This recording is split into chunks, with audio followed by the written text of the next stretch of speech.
Big fam, how are we? It's fall and it is warm out, but not tomorrow. Tomorrow we are getting our first freeze of the year here in Wilmington, North Carolina, zone 8B. And that's a really tough thing for me to take in right now because as you can see, I have second round tomatoes that I planted by seed end of August, beginning of September, that are over 5 feet high, over 4 feet high. I'm getting tomatoes on them. And that is a really tough thing for me because I planted them too late and they are growing. They're finally getting tomatoes set on them.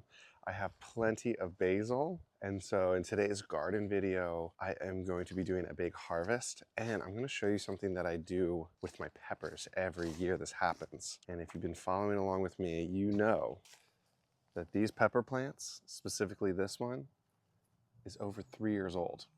And this is how I overwinter my pepper plants. So when they wake up in the spring, they take off without any hesitation and they start producing flowers and peppers right away. So I'm going to be storing these ones in a dormant phase and see over here and see the figs, but I'm also going to have over here my other potted peppers. And then also over here in my corner that I call my 9A corner because I'm in zone 8B, but over here on my southern facing wall, where I get thermal radiant heat from the house, I have my citrus and tropicals, like this avocado that is about 12 feet tall next to my outdoor shower, my Awari Satsuma, Meyer lemon, I Chang lemon, and of course, all my hardy citrus that you see right here along my outdoor shower nook.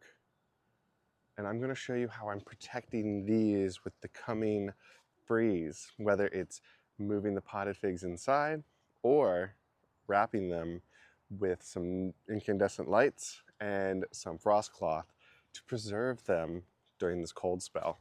So there is a lot of prep work to get ready here in the backyard food forest and orchard, including even my tropicals like my plumeria that can't handle a freeze at all, let alone a frost.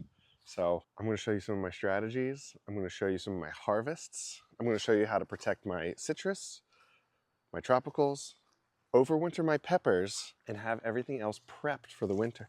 And then over here in the garden, I'm going to show you what does just fine in cold winter weather with freezing temperatures, including my brassicas like my kales, then including my bok choys, my mustard greens. A lot of this stuff, guys, will do just fine. And a lot of it is the end of the growing season for, like my basil that's in the ground or in my raised beds at least, and my okra. The only thing that might be different, I won't let go down to the ground, is I'm going to try to do a high tunnel configuration with frost cloth over these tomato plants to see if they survive. So let's check out some of these strategies and I'll walk through each individual one. So peppers, citrus, and last but not least, moving my giant plumeria into the greenhouse for the season. So without further ado, let's do it. So as you can see, I still have a bunch of pepper plants that I grew from seed this year. They haven't fully ripened these because yes, they're still green, but you can eat them early. Their seeds are not viable, but these pepper plants are perfect for overwintering. Just the right size, and I'm going to show you how to do it. But the first thing we're going to do is we're going to get all the produce off of these trees because we're actually going to prune them back a little bit and it's almost going to like force some sort of dormancy to them. And then we're going to actually cut around the root ball. So we're going to actually disturb the roots. So reducing the plant growth size of it will help a lot. So this pepper already fell off and look how beautiful that is. So I'll go ahead and put it in the bowl. We're going to get all the viable fruit off of these peppers because peppers unfortunately will not survive the freeze. Most of these are 1-year-old trees, but a few of them, like the ones directly in front of you here, are 3 years old. And they have this hard lignified wood. And I didn't fertilize them at all this past summer until about October. And the second I fertilized them, they started pumping out new growth and peppers. So what I learned over the year is that when I'm in a dapple lit area where I'm underneath this water oak, fertilizer goes a long way. And amending your soil goes a long way too. So fresh compost a few times a year and also fertilization. I used Espoma all around 533 organic fertilizer and it worked great. But I also didn't do it till September and it started producing peppers then. I had a few peppers in the beginning of the year when they first woke up, but they kind of stalled, and I really just needed to amend my soil and add fertilizer to it to really make the change because they weren't getting enough sunlight. So I gave them a little boost. So I bet if you gave them more sunlight and more fertilizer early on, they'd be way more mature, way larger, and give me more abundant peppers. So that's the biggest takeaway I had this year from this new location for these pepper plants. But what I'm going to do is, now that I get the peppers off of them, I am actually going to dig them up and pot them into nice potting soil. So let's check it out.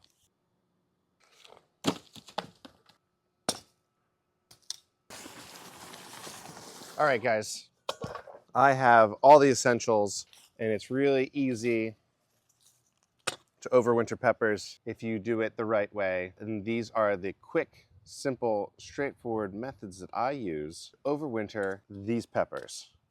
And I've done it for years, plural. So you need some sort of shovel. So I have my Hori Hori knife, which saws and shovels at the same time because you want to break up the root ball a little bit. I have my pruners, because I'm actually going to reduce a lot of this leaf growth, because if you're going to reduce the root ball size, you have to reduce the leaf growth size as well, because the size of the leaf growth is based off of the health of the root system. Roots come first, leaves follow. Kind of generally the theme. I have that with fig trees too, and any fruit trees. The health of your root system is going to determine the outcome of your plant growth, right? If you fertilize trees, you can do a foliar spray, but more often than not, you are putting something into the soil for it to absorb, metabolize, and produce growth. So if you take a lot of the root ball away and damage and stress the root ball, it's not going to have the resources to support the leaf growth on top. So if you are digging up plants, you want to reduce the leaf size. And so that's what I'm doing with these. I had them staked up. I'm going to remove the stake, and we're going to start with this one. This is a fantastic pepper. I don't even remember what it's called, but it's got more of an elongated poblano type shaped pepper, but it's still a sweet pepper as a whole. But anything that's really like green and thin, I'm going to take off, and I kind of want to do like a foundational structural prune as well. So all the little stuff can come off.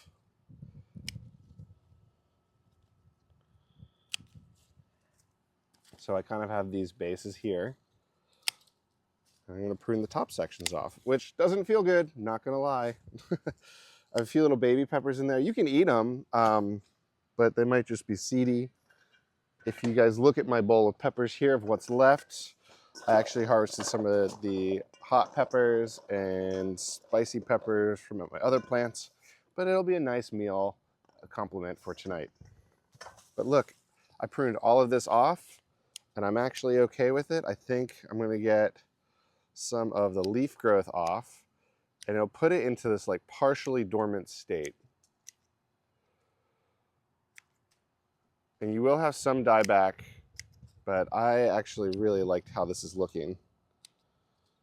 I wish I didn't have to. I wish we didn't have this early freeze, but I am just hedging myself for the cold winter ahead.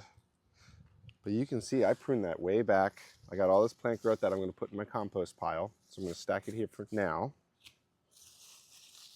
And I am ready to dig this up.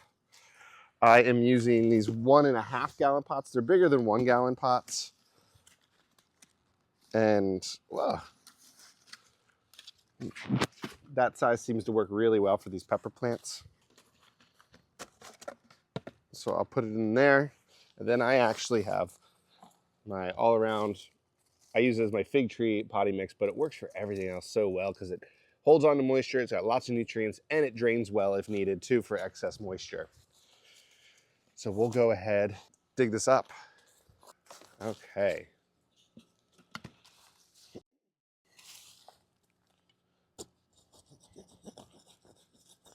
I want to go wider.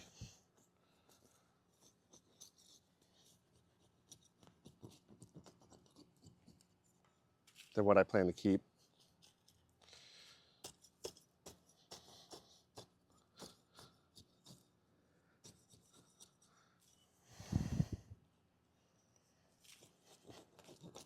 Now I'm going to get underneath it.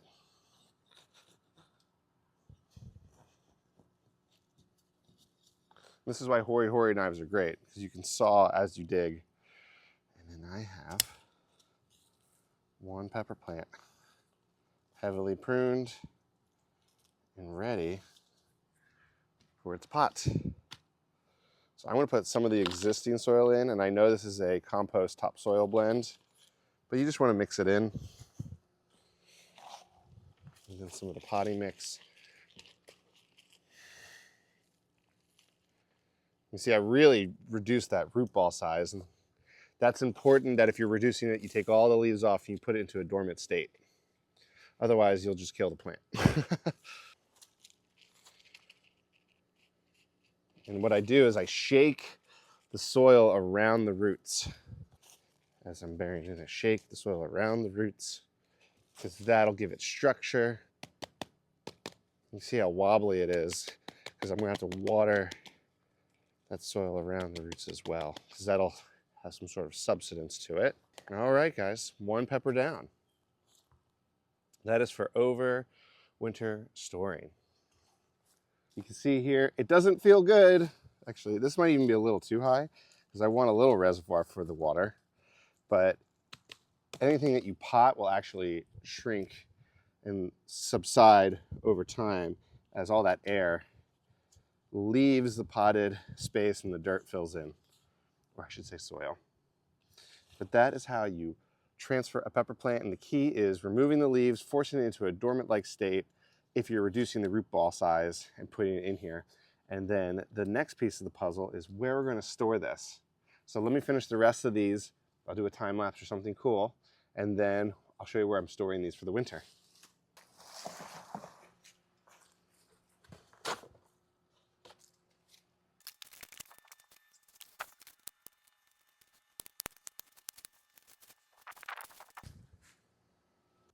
So if you guys look right here, you can see I have this 1-year-old pepper plant. And I basically just pruned all the leaves off, but these are all stems. And this is like essentially a main trunk that it'll harden off and lignify over time. Kind of like this one right here. This is my 3.5-year-old pepper plant. See how woody it is? So I leave some green growth because it's going to branch off from all of these points. And it'll even push out new growth here. But look at this beautiful morning, guys. I'm going to do that exact thing with this 1-year-old pepper plant. But all this green growth has the potential to branch out.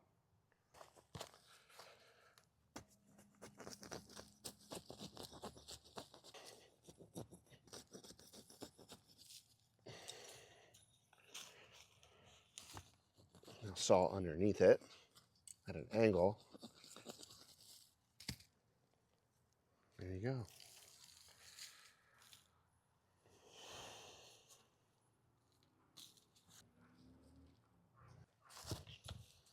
A little bit of the native soil, put that in there and shake it.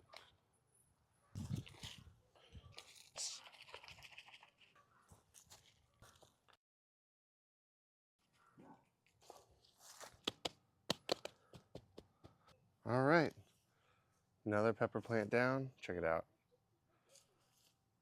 But that'll be great.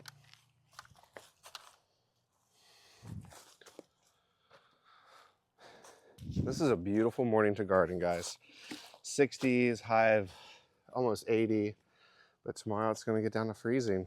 So I'm embracing it now while I can, and I am going to have these peppers. Like, there's nothing like overwintering peppers. So come April and May, when your peppers go back in the ground, you're getting warm temps again, they immediately start producing peppers. You don't have to wait 2-3 months for them to do a bunch of plant growth because a lot of the plant growth is already there. They already think they're a mature tree. They just wake up from the so-called dormancy and they start producing, and it's amazing. So let me finish these up.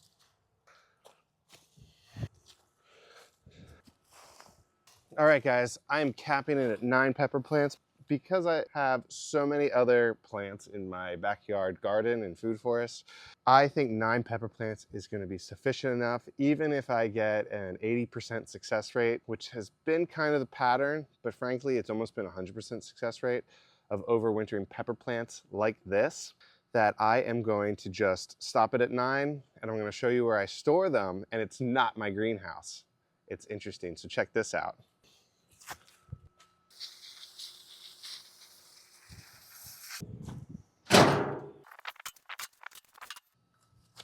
Look at this. How cool is this? Gonna be a 4-year-old pepper plant in Wilmington, North Carolina. Every year I get peppers from this.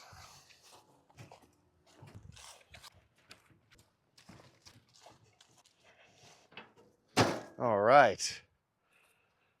Guys, some of you may have guessed it, but yes, I'm putting these pruned, dug up pepper plants in my garage.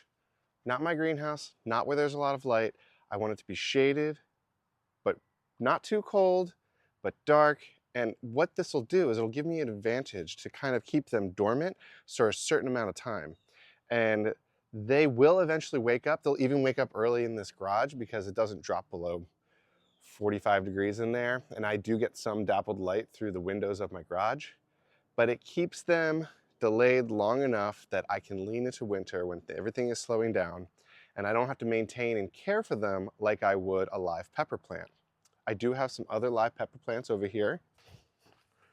Right here, like this tropical pepper plant, this Trinidad pimento pepper, that's actually a pretty sweet pepper, despite it looking spicy and having the flavor profile of a spicy, but there's no spiciness to it, maybe just a hint of spiciness.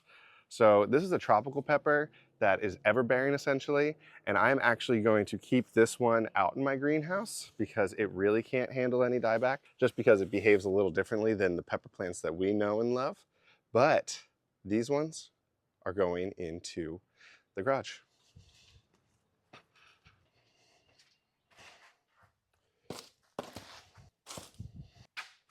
I now have 9 pepper plants that I have induced a dormancy on by pruning them back, pruning back the root ball, defoliated, and I'm storing in a cool but not cold place that'll be protected from any sort of freezes but have limited light after a heavy drink. And I'm only going to water them every month or so just to keep that root ball from getting completely dry and constrictive.